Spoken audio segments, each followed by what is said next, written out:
नमस्कार साथियों, मेरा नाम है आर.के. सिंह। संस्कृति आईएएस के प्रीलिम्स 2024 के करंट अफेयर्स रिवीजन प्रोग्राम में आप सभी का स्वागत है। आज हम अपने इस एपिसोड में बात करने वाले हैं अक्टूबर वर्ष 2023 इस माह के अंतर्गत जो भी ज्योग्राफी और इन्वायरमेंट इकोलॉजी के महत्वपूर्ण विषय सुर्खियों में थे, उन पर हम आज विस्तृत रूप से चर्चा करेंगे। तो देख लेते हैं कि कौन कौन से वे टॉपिक्स थे जो अक्टूबर माह में न्यूज़ में बने हुए थे। उसमें अगर हम पहले टॉपिक की चर्चा करें तो वो है आपका ग्लोब, यानी जिसको क्या हम बोलते हैं ग्लेशियल लेक आउटबर्स्ट फ्लड। ये क्या है, ये सुर्खियों में था। ये है क्या, तो हिमनदी झील के टूटने से उत्पन्न होने वाला बाढ़, ठीक है, इसी को हम बोलते हैं ग्लेशियल लेक आउटबर्स्ट फ्लड्स। ये सुर्खियों में क्यों था, तो पिछले वर्ष के अक्टूबर माह में जो सिक्किम राज्य है वहीं पर क्या है कि हिमनदी झील के टूटने से बड़े स्तर के बाढ़ की घटना देखने को मिली। और इस स्थिति का जो सबसे महत्वपूर्ण संबंध है वो है यहाँ की जो दक्षिण लोहनक झील है, इससे संबंधित है। क्योंकि इसी झील के तटबंध के टूटने से क्या है कि यहाँ पर फ्लड की स्थिति देखने को मिली। और इससे क्या है कि इस क्षेत्र में बड़े स्तर पे जनधन की हानि हुई, वहाँ का इन्वायरमेंट प्रभावित हुआ। तो इस कारण से क्या है कि ये न्यूज़ थी और इसमें दो महत्वपूर्ण बातें हैं। पहला जो आपके लिए है वो है कि हिमनदी झील के टूटने से जो बाढ़ उत्पन्न होता है इसी को ग्लोफ बोलते हैं। तो ये शब्द आपसे पूछा जा सकता है कि आखिर ये है क्या। दूसरा जो संबंध है इसका वो है सिक्किम राज्य के दक्षिण लोहनक जो झील है इसका लोकेशन भी आपसे पूछ सकता है। तो थोड़ा सा देख लेते हैं कि जो झील की अवस्थिति है वो क्या है। तो देखिए ये क्या है कि ये अपना प्यारा सिक्किम राज्य है और इस राज्य में अगर आप कहाँ जाएंगे कि उत्तरी भाग में जाएंगे, इसके उत्तर क्षेत्र में जाएंगे, तो यहीं पर क्या है कि आपको यहाँ पर एक झील मिलेगी साउथ लोहनक लेक। इसी के तटबंध के टूटने के कारण ये बाढ़ की स्थिति देखने को मिली। अगर हम बात करें कि ये कैसे स्थिति उत्पन्न हुई, तो देखिए अगर हम देखेंगे कि यदि कोई झील क्या है कि किसी ग्लेशियर के कारण निर्मित होती है, कोई ग्लेशियर है पर्वतीय क्षेत्र में, वो क्या हो रहा है धीरे धीरे मेल्ट हो रहा है। इसके कारण से क्या होगा कि जब ये मेल्ट होगा तो इसके साथ ग्लेशियर के साथ बहुत सारे कह सकते हैं सेडिमेंट्स या जो अवसाद हैं वो भी आगे बढ़ते हैं। और ये फिर आगे बढ़ते हैं, अवसाद आते हैं, ये तलहटी में जम जाते हैं और धीरे धीरे जैसे जैसे ग्लेशियर मेल्ट होता है तो यहाँ पर जल की स्थिति देखने को मिलती है और फिर क्या है कि लेक का निर्माण हो जाता है। और इसी जो अवसाद है इन्हीं से यहाँ पर तटबंध निर्मित होते हैं जिसको हिमोड़ बोलते हैं, अगर मोरेन या हिमोड़ बोलते हैं, जिससे क्या है कि यहाँ पर लेटरल मोरेन भी बनता है और फ्रंटल मोरेन भी बनता है। यानी कि जो साथ में ऐसे अगर इसको थोड़ा सा और चित्र में देखें तो ये देखिए, ये क्या है कि इधर से अगर ग्लेशियर क्या हो रहा है कि मेल्ट हो रहा है तो ग्लेशियर अपने साथ अवसाद लाता है। तो यहाँ पर क्या है कि ये क्या है कि ये लेटरल मोरेन है और इसी के द्वारा क्या है कि यहाँ पर फ्रंटल मोरेन तटबंध बनता है और इसी के बीच में ये जल रहता है। जब कभी क्या है कि अगर कोई स्थिति उत्पन्न हुई कि जल की मात्रा इसमें अधिक हो गई, वाटर अधिक हो गया, उस कारण से उसके दबाव से क्या है कि ये जो फ्रंटल मोरेन है ये टूट जाता है और फिर क्या है कि यहाँ पर बाढ़ की स्थिति देखने को मिलती है। तो यही मूल घटना थी। अब इससे संबंधित जो भी महत्वपूर्ण बातें हैं उनको हम देख लेते हैं। जैसे पहले ही हमने बताया कि आखिर ग्लोफ क्या होता है, तो हिमनदों के पिघलने से हिमनदी झीलों में जल की जो अधिकता होती है उसी से उसके दबाव से क्या है कि जो तटबंध है आगे के जो फ्रंटल मोरेन होते हैं वो क्या हो जाते हैं, वो टूट जाते हैं। जैसे आपने देखा कि ऐसे झील है तो यहाँ पर क्या है कि जो फ्रंटल मोरेन है इसके कारण ये जल रुका होता है। जब ये टूट जाता है तो फिर यही जल क्या है आगे प्रवाहित होने लगता है और उससे क्या है कि वहाँ पर उससे संबंधित जो भी क्षेत्र होते हैं वहाँ पर बाढ़ की स्थिति देखने को मिलती है। और ऐसा नहीं है कि ये कोई कह सकते हैं क्रमवार चलने वाली प्रक्रिया है। ये क्या है, ये अचानक होती है। ये जो घटना होती है ये अचानक होती है और इसी कारण से क्या है कि यहाँ पर रहने वाले लोग या जो भी इससे संबंधित व्यवस्था है उनको इतना समय नहीं मिल पाता है कि वो अपने को क्या कर सके, प्रबंधित कर सके। अब देखिए इसके अलावा अगर बात करें कि इस घटना के पीछे कारण कौन से हैं, तो बहुत सारे कारण हो सकते हैं। जैसे अगर हम बात करें कि बड़े स्तर पे क्या हो कि हिमस्खलन का वहाँ पर टूटने की घटना देखने को मिली, या फिर क्या है कि वहाँ अर्थक्वेक आ जाए, भूकंप की घटना देखने को मिली, भूकंप के झटके महसूस हो जाए, या फिर क्या है कि ग्लेशियर तेज़ी से पिघले। जैसे अगर बात करें तो वर्तमान में जो ग्लोबल वार्मिंग है, जलवायु परिवर्तन है, इनके कारण क्या हो रहा है कि जो ग्लेशियर है ये क्या है, ये तेज़ी से पिघल रहे हैं, जिसके कारण से क्या है कि ये घटना देखने को मिल सकती है। और इसके अलावा क्या है कि जो मोरेन तटबंध है, जो कि हमने बात किया कि जो फ्रंटल और जो लेटरल मोरेन है ये अगर टूट जा रहे हैं, ये कमज़ोर पड़ रहे हैं, तो क्या होगा कि उस स्थिति में भी क्या है कि यहाँ पर ये घटना हमें देखने को मिल सकती है। ऐसे क्या है कि अलग अलग समय में क्या है, पर्वतीय क्षेत्रों में अगर हम जाएंगे जहाँ पर ग्लेशियर निर्मित झील है, तो वहाँ पर इस प्रकार की घटनाएं अक्सर देखने को मिलती हैं। जैसे अगर बात करें तो केदारनाथ में जो वर्ष 2013 की घटना थी वो भी इसी से संबंधित थी। चमोली में वर्ष 2021 में जो घटना घटित हुई वो भी इसी से संबंधित थी। तो ये क्या है कि ये टॉपिक्स चर्चाओं में था, ये जो घटना थी ये खासे न्यूज में थी, इस कारण से आपके परीक्षा के दृष्टिकोण से ये महत्वपूर्ण हो जाती है। इसी पर एक प्रश्न देख लेते हैं, प्लस है ग्लेशियल लेक आउटबर्स्ट फ्लड के बारे में निम्नलिखित कथनों पर विचार कीजिए। पहला स्टेटमेंट है कि हाल ही में सिक्किम में हिमनदी झील के टूटने से ग्लोफ की घटना घटित हुई। दूसरा स्टेटमेंट है कि हिमस्खलन और भूकंप के कारण ग्लोफ की घटना घटित होती है। और पूछा जा रहा है कि उपर्युक्त कथनों में से कौन सा से असत्य नहीं है। तो देखिए दोनों ही कथन असत्य नहीं है, क्योंकि दोनों स्टेटमेंट क्या है आपके सही हैं, ये दोनों ट्रू हैं। इस आधार पर जो सही विकल्प हो जाएगा वो आपका सी हो जाएगा। अगला जो महत्वपूर्ण टॉपिक्स है वो देख लेते हैं, वो है सस्टेनेबल फिनांस, सतत विकास। चर्चा में क्यों था, तो ये क्या है कि UNESCAP जो है उसके द्वारा सतत वित्त एशिया और प्रशांत क्षेत्र में अंतराल को कम करना, इस शीर्षक के द्वारा क्या है कि इसके द्वारा एक रिपोर्ट जारी की गई, जिसके बाद से क्या है कि इस रिपोर्ट्स की बड़े स्तर पे चर्चा देखने को मिली। अब रिपोर्ट्स में क्या क्या है वो देख लेते हैं। तो देखिए सतत वित्त में वैश्विक स्तर पे वित्त पोषण की कमी को दूर करने हेतु पर्याप्त पूंजी और तरलता उपलब्ध है। दूसरी बात क्या है कि एशिया प्रशांत क्षेत्र वर्ष 2030 तक सतत विकास लक्ष्य हासिल करने की राह पर नहीं है। इस रिपोर्ट में कहा गया कि जो पूरा एशिया प्रशांत क्षेत्र, एशिया पैसिफिक जो रीजन है, ये क्या है कि 2030 तक ऐसा नहीं लग रहा है कि सतत विकास, सस्टेनेबल जो डेवलपमेंट है, इसके लक्ष्य को हासिल करने की राह पर क्या है आगे बढ़ रहा है या उस पर तत्पर है। इसके अलावा भी कहा गया कि एशिया प्रशांत क्षेत्र में आपदा और अन्य प्राकृतिक विपदाओं से औसतन आर्थिक नुकसान क्या है कि 1.1 ट्रिलियन डॉलर से बढ़कर क्या है कि अब ये 1.4 ट्रिलियन डॉलर होने का भी अनुमान इस रिपोर्ट में जताई गई है। तो ये एक बड़ी चिंता है, एक कंसर्न है जो कि इस रिपोर्ट्स में हमें देखने को मिलती है। इसके अलावा क्या है कि अगर हम बात करें तो उच्च उत्सर्जन की स्थिति के फलस्वरूप जलवायु परिवर्तन से भारत को वर्ष 2100 तक क्या है कि कुल जीडीपी का लगभग 35% तक क्या है नुकसान होने की भी इसमें बात कही गई है। इसी कारण से क्या है कि इस रिपोर्ट्स में बहुत सारी सिफारिशें दी गई है कि इनसे समाधान निकाला जा सके।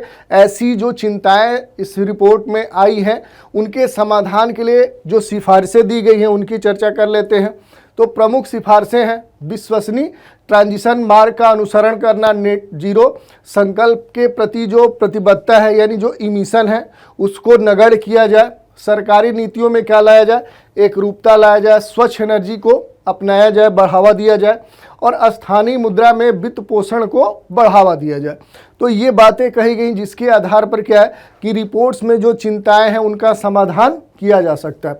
संक्षिप्त में अगर हम बात करें कि आखिर जो सतत वित्त है ये क्या है, तो संधारणी क्रियाकलापों में अगर हम देखें तो वित्त पोषण एवं संधारणी रूप से प्रबंधित वित्त को ही क्या है कि हम सस्टेनेबल फिनांस कहते हैं। इसके अलावा इस पर एक प्रश्न देख लेते हैं। प्रश्न क्या है कि सतत वित्त से संबंधित निम्नलिखित कथनों पर विचार कीजिए। पहला स्टेटमेंट है संधारणी क्रियाकलापों का वित्त पोषण एवं संधारणी रूप से प्रबंधित वित्त को सतत वित्त कहा जाता है।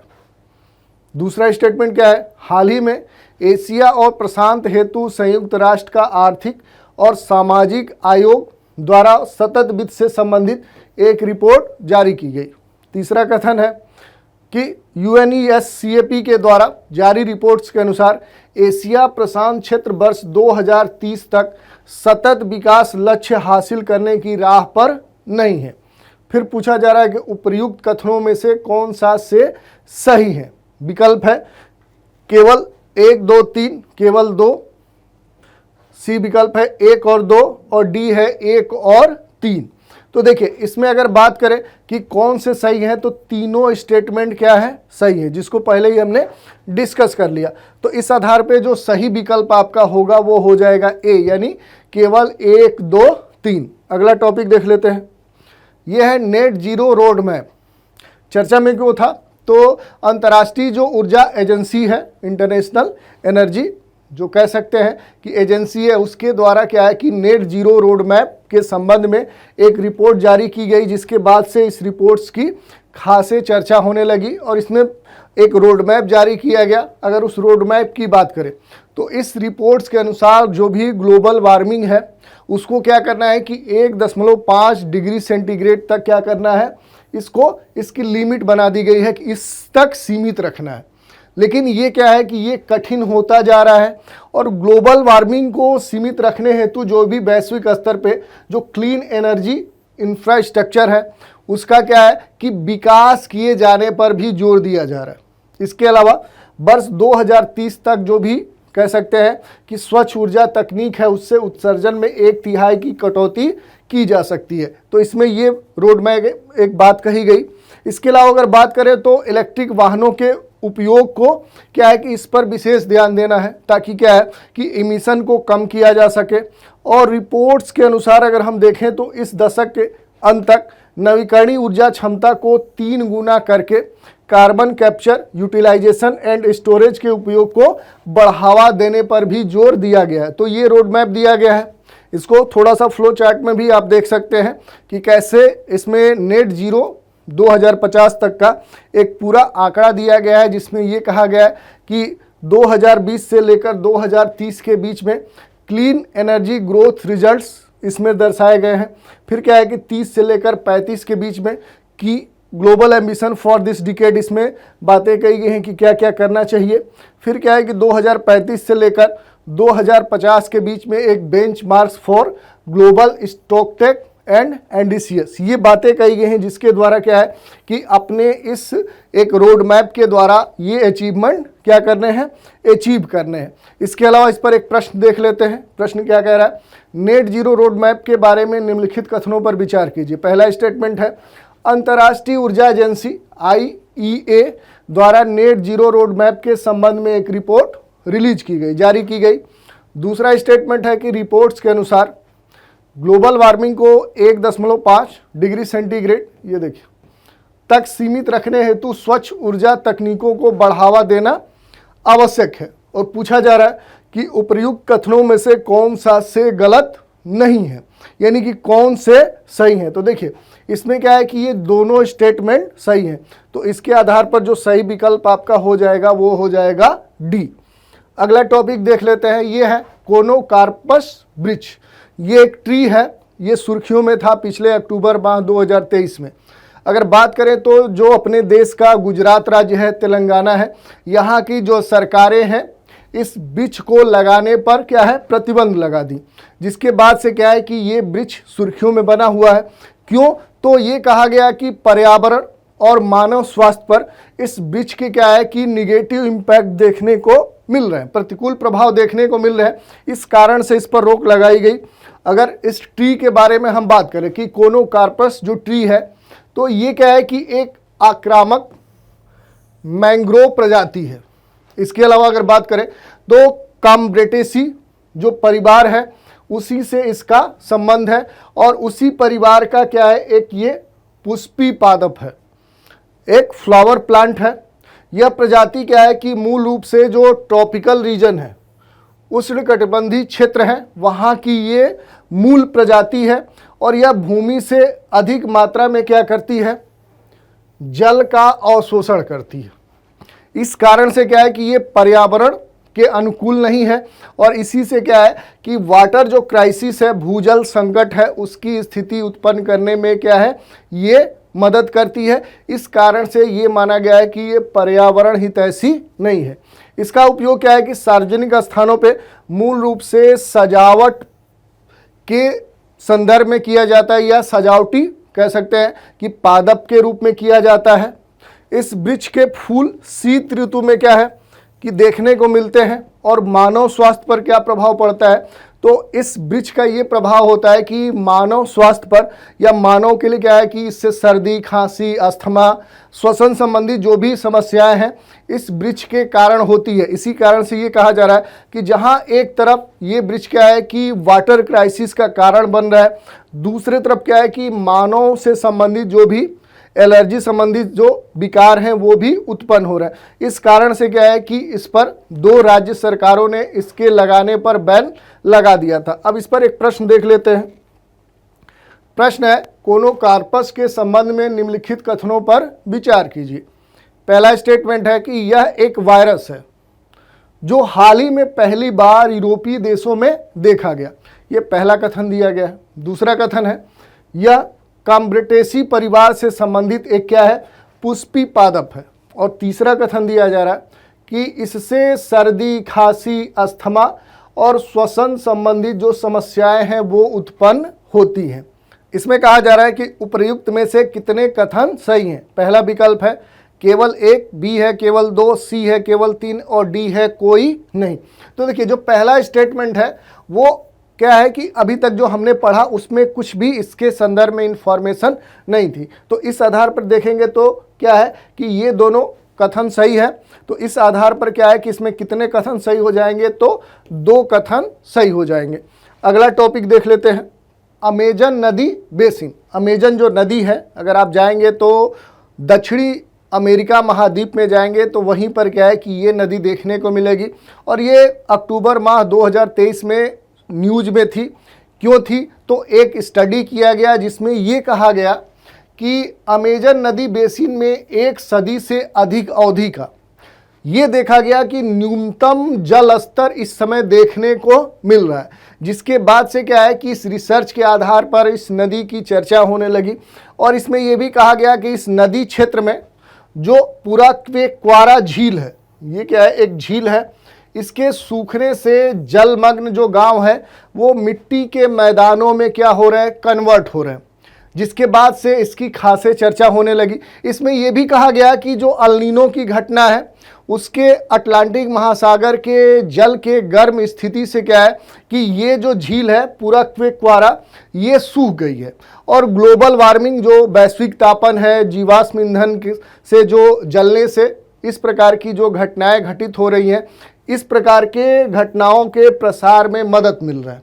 और यही नहीं, अगर हम बात करें कि यहाँ पर जो अमेजन नदी है, ये जो रिवर है, ये कहाँ पर देखने को मिलेगी, तो ये दक्षिणी अमेरिका महाद्वीप में। इसका जो सबसे अधिक अपवाह क्षेत्र है वो यहाँ पर ब्राज़ील में देखने को मिलेगा। और ये जो नदी है ये विश्व का सबसे बड़ा कह सकते हैं कि जल अपवाह बेसिन का भी निर्माण करती है, और यह दक्षिणी अमेरिका महाद्वीप के लगभग 34% भाग को क्या करती है, कवर करती है, यानी कि उतने क्षेत्र में इसका अपवाह होता है। और इस क्षेत्र में देखेंगे तो वर्षा वन अधिक मात्रा में हमें देखने को मिलते हैं, और पृथ्वी पर जीवन के 10% जो कह सकते हैं कि अभी तक ज्ञात स्रोत हैं वो इस क्षेत्र में देखने को मिलते हैं।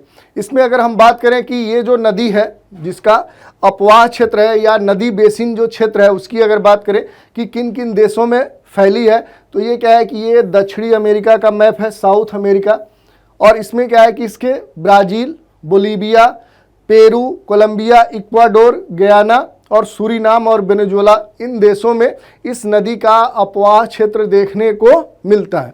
इस पर एक प्रश्न देख लेते हैं। प्रश्न क्या है, निम्नलिखित देशों पर विचार कीजिए। पहला है वेनेजुएला, दूसरा है बोलीविया, तीसरा है कनाडा, चौथा इक्वाडोर और पांचवा है कैमरून।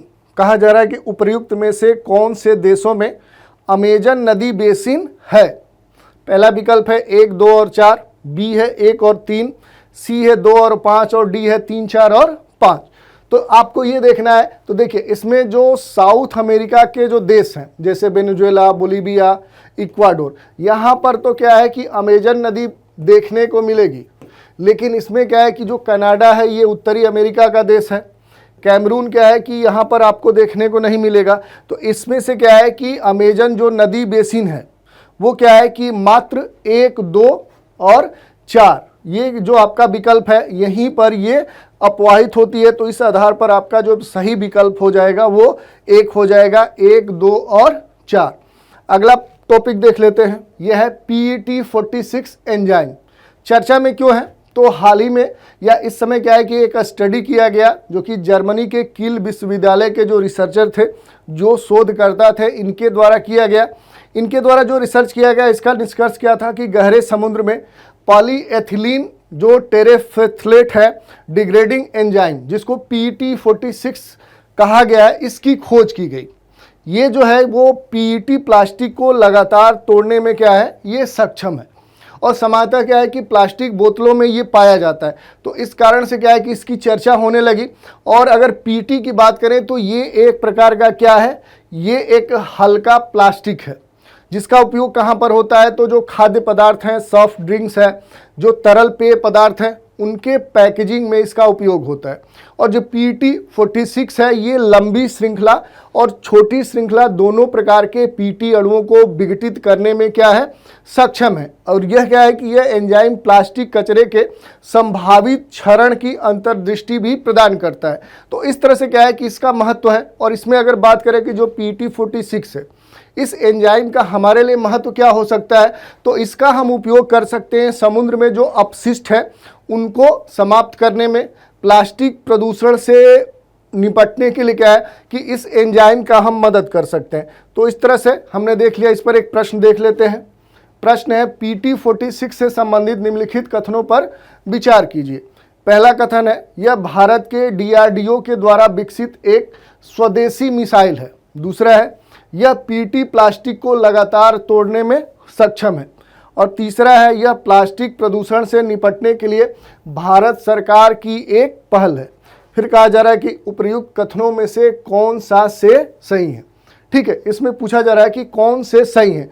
तो अगर आप देखेंगे इसमें केवल दूसरा जो स्टेटमेंट है यही क्या है, करेक्ट है। बाकी ऐसा कुछ नहीं कहा गया है कि ये DRDO के द्वारा विकसित है। ये क्या है कि ये तो एंजाइम है जो कि कहाँ के वैज्ञानिकों के द्वारा खोजा गया है, तो कील यूनिवर्सिटी के जो रिसर्चर हैं, जो शोधकर्ता हैं, उनके द्वारा खोजा गया। और इसमें क्या है कि जो तीसरा स्टेटमेंट है कि यह प्लास्टिक प्रदूषण से निपटने के लिए भारत सरकार की एक पहल है, तो ऐसा ये कोई इनिशिएटिव नहीं है। तो इस आधार पर क्या होगा कि ये दोनों स्टेटमेंट गलत होंगे, केवल दूसरा स्टेटमेंट ही सही होगा। अगला टॉपिक देख लेते हैं, यह है मोनिस मिस्टीरिया। चर्चा में क्यों है, तो अगर बात करें तो जो वैज्ञानिक हैं उन्होंने जो पेंगोलिन है इसकी एक नई प्रजाति की क्या है, खोज की है, जिसका नाम क्या है, मैनिस मिस्टीरिया। तब से जब से इस पेंगोलिन की नई प्रजाति की खोज की गई है ये सुर्खियों में बनी हुई है। अगर बात करें तो यह पेंगोलिन की 9वीं ज्ञात प्रजाति है। और एशिया की बात करेंगे तो एशिया की ये 5वीं ज्ञात पेंगोलिन की प्रजाति है। एक अनुमान की माने तो उसके अनुसार यह पेंगोलिन की ऐसी नई प्रजाति है जो लगभग 5 मिलियन वर्ष पहले अपने कह सकते हैं कि फिलीपींस और जो मलयान ग्रुप्स हैं उनसे अलग हो गई थी। और इसकी जो खोज की गई है वो DNA के माध्यम से चीन में की गई है। और अगर बात करें कि जो पेंगोलिन है ये क्या है, तो ये एक रात्रिचर जीव है, यानी कि ये एक्टिव कब रहते हैं, तो नाइट में रहते हैं। ये बिलों में रहते हैं और इनका जो मुख्य आहार होता है वो क्या है कि दीमक, चिट्टियाँ, ऐसे जो छोटे जीव हैं उनके ऊपर ये निर्भर है। और पेंगोलिन की बात करें तो इनकी जो दृष्टि होती है वो क्या होती है, काफ़ी वीक होती है। ये मूल रूप से अपना जो भोजन या ऐसे जो दीमक चींटियाँ हैं इनको पकड़ने के लिए या इनके घोंसलों तक पहुंचने के लिए गंध का इस्तेमाल करती हैं, यानी कि इनकी जो स्मेलिंग पावर है वो बहुत ही तीव्र होती है। इसके अलावा अगर हम बात करें तो यह दुनिया में अवैध व्यापार का सर्वाधिक शिकार हुए हैं। इस कारण से क्या है कि ये संकट की स्थिति में है। और अगर भारत में हम आए तो भारत में उड़ीसा का जो नंदनकानन जूलॉजिकल पार्क है वो इनके संरक्षण के लिए एक पार्क निर्मित किया गया है। और इस कारण से क्या है कि ये भारत का एकमात्र पेंगोलिन के संरक्षण केंद्र के रूप में भी जाना जाता है। यही नहीं, भारतीय जो पेंगोलिन है ये जो IUCN की जो लाल सूची है, रेड लिस्ट है, उसमें अगर देखेंगे तो इंडेंजर्ड या लुप्त प्राय श्रेणी में भी शामिल किया गया। तो ये आपके लिए महत्वपूर्ण हो सकता है। इसका जो शरीर होता है वो पूरा सल्कमय होता है, ढका होता है। और भारतीय जो पेंगोलिन है इसका जो शरीर का आकार है वो विश्व में पाई जाने वाली जो पेंगोलिन है उनकी 8 प्रजातियों में सबसे बड़ा है। तो ये कुछ पेंगोलिन से संबंधित तथ्य थे। इसके अलावा अगर बात करें तो अफ्रीका में इसकी 4 प्रजातियां पाई जाती हैं, काले पेट वाला पेंगोलिन, सफ़ेद पेट वाला पेंगोलिन, विशाल ग्राउंड पेंगोलिन, टैम्बिक ग्राउंड पेंगोलिन। और एशिया में देखेंगे तो इसकी 4 प्रजातियां देखने को मिलती हैं, भारतीय पेंगोलिन, फिलीपींस पेंगोलिन, सुंडा पेंगोलिन और चीनी पेंगोलिन। तो इस तरह से क्या है कि हमने देख लिया कि जो पेंगोलिन से संबंधित जो भी महत्वपूर्ण तथ्य थे जिनसे जुड़े हुए प्रश्न आपके पूछे जा सकते हैं। इस पर एक प्रश्न देख लेते हैं। प्रश्न क्या है, हाल ही में समाचारों में रहा मैनिस मिस्टीरिया के संबंध में निम्नलिखित कथनों पर विचार कीजिए। पहला स्टेटमेंट है कि यह एक औषधि पौधा है जो दक्षिणी भारत के तमिलनाडु राज्य में खोजा गया है। दूसरा, इसकी खोज DNA के माध्यम से की गई है। उपर्युक्त कथनों में से सही कथन का चयन कीजिए। विकल्प केवल 1, केवल 2, 1 और 2, न तो 1 न ही 2। तो इसमें आपको देखना है कि कौन सा सही है। तो इसमें देखिए जो दूसरा कथन है कि इसकी खोज DNA के माध्यम से की गई है, ये सही है। जबकि जो कहा जा रहा है कि यह एक औषधि पौधा है जो दक्षिणी भारत के तमिलनाडु राज्य में खोजा गया है, तो ये गलत है क्योंकि इसकी जो खोज की गई है वो चीन में की गई है। अगला टॉपिक देख लेते हैं, यह है फिश मीट। फिश मीट क्यों चर्चा में है? तो अगर देखें तो हाल ही में फिश मीट के औषधि गुणों के कारण इसके स्वास्थ्य लाभों को क्या दिया गया है, मान्यता दिया गया है, जिसके कारण से ये चर्चा में है। बात करें जो फिश मीट है, ये क्या है कि एक औषधि गुणों वाली जड़ी बूटी वाला एक पौधा है। इसका जो स्वाद होता है वो मछली या इसका जो गंध जो मछली से आती है वैसा ही महसूस होता है। और इसकी अगर बात करें कि इस प्रजाति के जो पौधे हैं वो हिमालय के गिरपदी जो क्षेत्र हैं और विशेषकर जो दक्षिण पूर्वी एशिया है या चीन, कोरिया, जापान है वहाँ ये उगते हैं। इसका जो वैज्ञानिक नाम है वो है हाउटविनिया कार्डेटा। और मूल रूप से देखेंगे तो इसका जो फूल होता है वो सफ़ेद होता है, इसकी जो पत्तियां होती हैं वो चौड़ी होती हैं, दिल के आकार वाली होती हैं।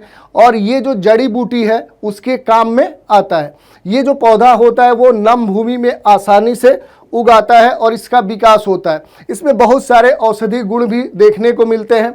उनकी अगर बात करें तो इसका उपयोग जो है वो पाचन संबंधित विभिन्न समस्याओं में, बुखार, खांसी, कीड़े काटने, इन्फ्लुएंजा, गुर्दे की बीमारी, ऐसे विभिन्न विकारों में इसका उपयोग किया जाता है। यह जो पौधा है वो भारत के खास राज्यों में पाया जाता है और उसमें भी क्या है कि जो पूर्वोत्तर के राज्य हैं जैसे मेघालय, मणिपुर, असम, यहाँ पर देखने को मिलता है। और यहाँ पर इसको अलग अलग नाम से भी जाना जाता है। जैसे मेघालय में जाएंगे तो जा मर्दो, मणिपुर में जाएंगे तो टोकरनिंग खोक और असम में जाएंगे तो मासुंदरी के नाम से इसको जाना जाता है। इस पर एक प्रश्न देख लेते हैं। फिश मीट के संबंध में निम्नलिखित कथनों पर विचार कीजिए। हाल ही में फिश मीट के औषधि गुणों के कारण इसके स्वास्थ्य लाभों को मान्यता दी गई है, सही है। यह एक समुद्री मछली है जो ब्रह्मपुत्र नदी में पाई जाती है, स्टेटमेंट गलत है। इसका वैज्ञानिक नाम हाउटविनिया कार्डेटा है, ये सही है। तो इस आधार पर अगर हम देखें तो उपर्युक्त में से कितने कथन सही हैं। तो आप देखेंगे कि इसका जो वैज्ञानिक नाम है वो क्या है, वो हाउटविनिया कार्डेटा है। और इस आधार पर अगर हम देखें तो 4 विकल्प दिए गए हैं। ए है केवल 1, बी है केवल 2, सी है सभी तीनों और डी है कोई भी नहीं। तो जो सही उत्तर होगा कि इसमें से केवल एक ही कथन सही है। अगला टॉपिक देख लेते हैं, ये है पिंक वॉल वर्म। ये सुर्खियों में था। अगर बात करें कि क्यों सुर्खियों में था तो एक शोध के अनुसार पिछले 2 दशकों में जो पिंक वॉल वर्म है इससे बीटी कपास की फसलों को सबसे अधिक क्षति पहुंची है, नुकसान हुआ है। इस कारण से ये जो वालवर्म है ये सुर्खियों में था। यह उत्तर भारतीय राज्यों में विशेषकर पंजाब, हरियाणा, राजस्थान ऐसे क्षेत्रों में क्या है कि जो कपास की फसल है उसको खास रूप से क्या कर रहा है, प्रभावित कर रहा है। इसके अलावा अगर बात करेंगे तो बीटी कपास को इन कीटों से बचाव हेतु बनाया गया था, परंतु इस कीट ने बीटी कपास के प्रति क्या है कि रेजिस्टेंस डेवलप कर लिया, प्रतिरोधक क्षमता विकसित कर लिया। इससे कीट से किसानों को भारी आर्थिक नुकसान देखने को मिल रहा है। अगर इस वालवर्म की बात करें, जो पिंक वालवर्म है, इसका जो वैज्ञानिक नाम है वो क्या है, पिक्टिनोफोरा गोस्पीपियला इसका नाम है। इसके अलावा अगर बात करें तो ये भारतीय मूल का एक कीट है। इसे कपास की कृषि हेतु हानिकारक कीटों के रूप में जाना जाता है। इन कीटों में बैस कीटों को केवल 2 सप्ताह तक जीवित रहते हैं, यानी 2 सप्ताह के बाद ये स्वतः डेथ उनकी हो जाती है। और मादाएं कीट एक बार में लगभग 200 से अधिक एग्स देती हैं। तो इस कारण से ये महत्वपूर्ण है। यह कीट अब विश्व के लगभग सभी कपास उत्पादक देशों में देखा जाता है। यह कीट गहरे भूरे रंग का होता है जो अपनी विनाशकारी लार्वा के लिए जाना जाता है। ये कपास की कलियों और बीज कोषों को क्षति पहुंचाता है। तो ये हमने देख लिया इसके बारे में जो महत्वपूर्ण बातें हैं। इसके अलावा अगर बात करेंगे कि जो बेलिसा थुरेजिएंसिस है, जिसको बीटी बोलते हैं, बीटी कपास, तो ये भी आपके लिए महत्वपूर्ण है। इससे जुड़ी हुई जो जानकारी है, क्योंकि ये पहले से चर्चा में रहा है, तो हम आशा करते हैं कि इसके बारे में आपको पहले से नॉलेज होगा। भारत में जो बीटी कपास है इसको वर्ष 2002 में लाया गया था, तो इस समय से ही ये चर्चा में बना हुआ है। इस पर एक प्रश्न देख लेते हैं। हाल ही में समाचारों में रहे पिंक वालवर्म से संबंधित निम्नलिखित कथनों पर विचार कीजिए। पहला स्टेटमेंट है कि यह क्रिकेट खेल से संबंधित एक नया नियम है। यह स्टेटमेंट गलत है। दूसरा स्टेटमेंट है कि यह एक कीट है जो उत्तर भारतीय राज्यों पंजाब, हरियाणा और राजस्थान में कपास की फसलों को गंभीर रूप से प्रभावित कर रहा है। तीसरा स्टेटमेंट है कि इसका वैज्ञानिक नाम क्या है, पिक्टिनोफोरा गोस्पियला है। तो ये दोनों स्टेटमेंट सही होंगे। इस आधार पे देखेंगे तो उपयुक्त कथनों में से कौन से सही है, तो आपका जो सही विकल्प हो जाएगा वो हो जाएगा केवल 2 और 3। तो ये दोनों स्टेटमेंट क्या है, सही है। इस आधार पर जो सही विकल्प आपका हो जाएगा वो हो जाएगा ए। तो इस तरह से हमने इस माह में अक्टूबर 2023 के जो भी भूगोल पर्यावरण से संबंधित जो करंट अफेयर्स सुर्खियों में थे उनकी हमने चर्चा कर ली। इसके अगले एपिसोड में नवंबर माह की चर्चा करेंगे कि इस माह में जो भी करंट अफेयर्स भूगोल पर्यावरण से जुड़े होंगे उन पर हम चर्चा करेंगे। तो आज के इस एपिसोड में इतना ही। नए एपिसोड में फिर मिलते हैं, तो आप हमारे साथ बने रहें। इसके लिए धन्यवाद।